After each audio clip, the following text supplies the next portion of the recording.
Hello and welcome to the 208. Glad you can join us here today. It's a cold December night. Hope you're nice and warm with your family here on the eve of Friday. Almost made it through the week. But let's get on to some business for you today. Lawmakers were back at the Idaho State House today for the special organizational session. And this is ahead of the new legislative session that kicks off in January, a little more than a month away.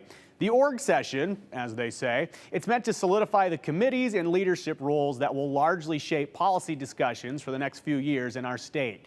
And for the first time in more than a decade, Idaho will have a new House Speaker. So who is it? What does it mean? What about other roles at the State House? Well, let's head on down to the Capitol in downtown Boise to set the stage for 2023.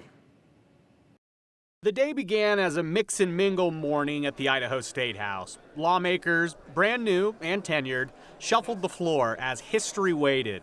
Then suddenly a familiar bang. The House will be in order. A catalyst for a final farewell. It was this week 10 years ago that Republican Scott Bedke was elected as Idaho House Speaker. Thursday, he gavelled from the House lectern, leading the room with blue carpet one last time. Bedke set to move on, taking over as Idaho Lieutenant Governor. The organizational session of the 67th Idaho Legislature will be in order. Before business, though, familiar formalities. Politicians, pundits, and the public in sync. Indivisible, with liberty and justice for all. Then the business portion of the morning. A major item, electing a new House Speaker. After closed-door caucus meetings Wednesday, the nomination from the Republican majority was made. Mike Moyle for House Speaker. All in favor say aye. Aye. Those opposed say no. The ayes have it. Waiting in the wings was Moyle, ready to take his oath of office. A hug, and applause, and finally, on to parting words from Speaker Bedke. You have a huge responsibility in front of you. Always default to a higher standard. Then the moment. House will come to order. History. A new era begins. Very humbling, very humbling. You know, we're very blessed to be here.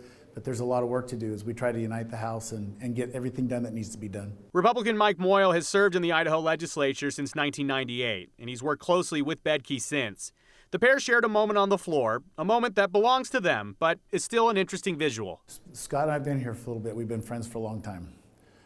One of the funnest things that the kids used to love to do is go over to help him move cattle and hunt deer on their ranches over there. And so he's a personal friend, has been for a while. And it's kind of a humbling experience to have that parting of the way. And so we just talked about some personal stuff, but it was good. Moyle knows he has his work cut out for him. There's always something that causes us to have excitement in the House. There's always that bill that you least expect that gets everybody wound up. And just looking forward to figure out what those issues are and how we solve them for the better. Bedke's parting words? Default to a higher standard. Thank you. It's a sentiment that Moyle appreciates. I think that in the world we live in today, we've lost that. I think sometimes we are in a world that it's easy to attack people and question their motives when we don't have all the facts. With this new social media stuff, it doesn't have to be the truth, they can just say it. And I think that he's trying to say, you know, do what's right, take the higher ground, and that's good advice. As a longtime member of the Idaho House, Moyle knows he's set to preside over spirited conversations and debates. He believes this group of lawmakers can achieve great things for Idaho. Those on the right, the middle, the left, whatever, I think they all have common ground and they all have common interests and they all have what's best for Idaho. And I think there's ways to find those common ground. If you've watched me through the years, I've had the ability to do that where we've worked on issues and bringing everybody at the table. And I think that's what we have to do, bring everybody in a room and everybody's gonna have to work together to come with a solution. So before we get into all these serious and important topics in January at the legislature, one last question for Speaker Moyle, for now. It's been noted that you appear to be a little heavy-handed on the gavel. House will come to order. Are you worried you're going to smack it too hard? No, I love that gavel. I learned that a long time ago. Some of the speakers used to really wail it. I remember one time a speaker hit it and the head fell off in the wheel. So we'll get a lot into it in January with the real meat and potatoes, so to speak. But Speaker Moyle is not the only one with a new title. Oh no. Over in the Idaho Senate, the Idaho Democrats have a new minority leader, Boise Senator Melissa Wintrow. Wintrow formerly served in the Idaho House as a representative before moving into the Idaho Senate. She now replaces the now retired Democrat Michelle Stennett.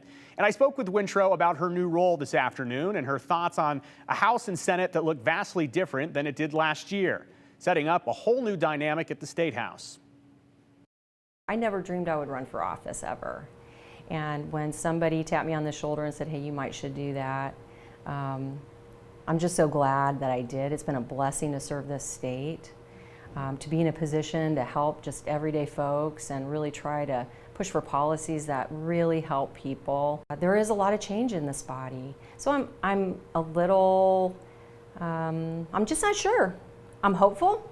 I'm going to do all I can to roll up my sleeves and get to the work that the people of Idaho want. You know, property tax relief and those kind of things, education. I'm going to do everything I can to build relationships and collaborate.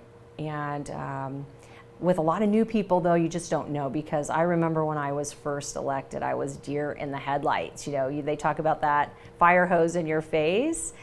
And people are learning a ton. So I think the first part of the session will just be patience as people learn the ropes and they learn the rules and how to communicate on the floor and build those relationships. But hopefully as we go and we get to know each other, we'll do good work. State House leaders are working to get everything finished up, final committee chair assignments, all those things. They really should round out tomorrow, and we'll dig into that then. From there, though, it's countdown to the first of the new legislative session. The first day coming up on Monday, January 9th.